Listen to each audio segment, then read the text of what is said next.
The Fire Within by Chris DeLacy. The chapter we're on is The Wishing Fountain. When the gardener was out of sight, David set off in search of the beech trees. He followed the path around as George had suggested until the ground leveled out at the foot of the embankment and the path split into two. To his left, the bandstand poked into view, half hidden by a weeping willow. To his right was another large bank of trees. In front of him now was a sun-speckled pond. Mallards and rails were resting near the shore. A few paddle boats were moored to the makeshift dock. David clattered across the narrow arched bridge and strolled onto the clearing toward the great oak. The ground there was littered with acorns, many still wedged into their knobbly gray cups.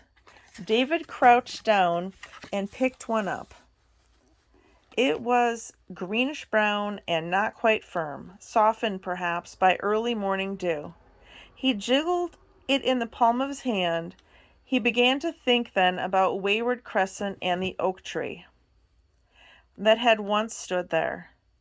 What was Conker eating if it wasn't acorns? Peanuts from a bird feeder? Bacon rinds? Did he have a secret cache of nuts? Was it because of a fight for food that his eye had become so badly hurt? David sighed and dropped the acorn back into the ferns. How could he really hope to find out? He was still pondering the question some 10 minutes later when he stumbled upon a small stone fountain halfway up a rise called Cobnut Hill. He peered into the glistening leaf-covered water. Coins of varying size and value were laying against the blue-tiled bottom. David found a penny and flipped it in the air. As it spun, he found himself wishing he knew what he could do to best help Conker. With a sloop, sploop, the penny hit the surface of the water. It sank with a gentle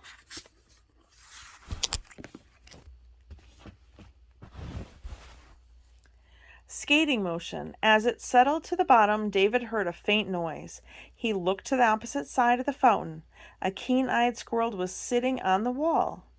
Without a moment's hesitation, it scuttled around the stonework and stopped within a meter of David's hand.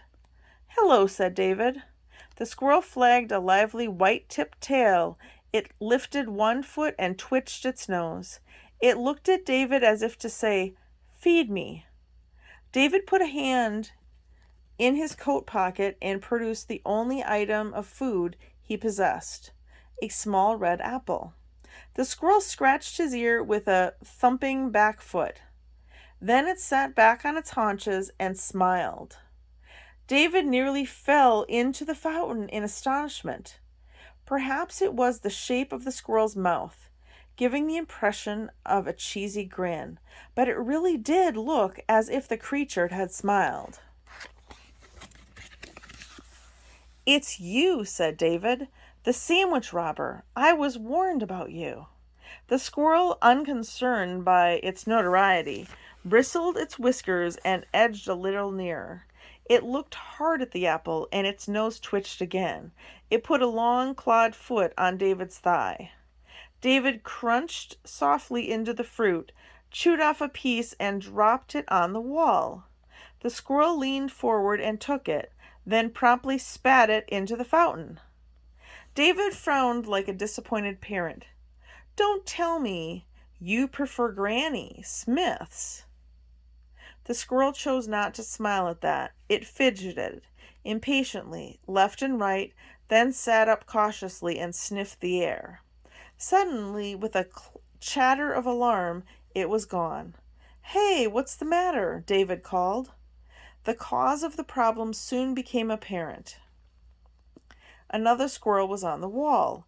It was big enough to be a baseball on legs. Its tail alone was like a small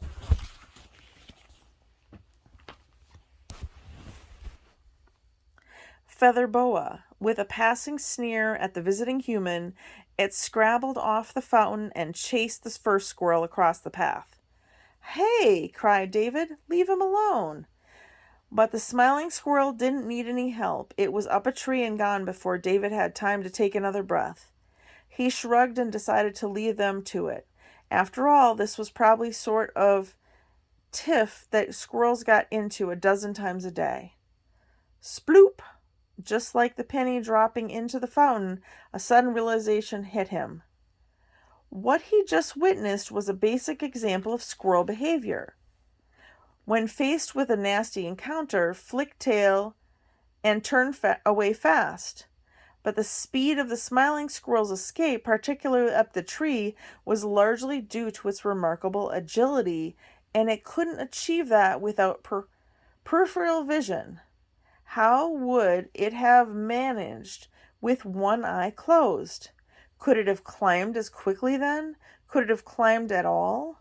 In short, how would Conker have coped if faced with the threat of a bullying squirrel, or marauding cat, or something not yet even imagined?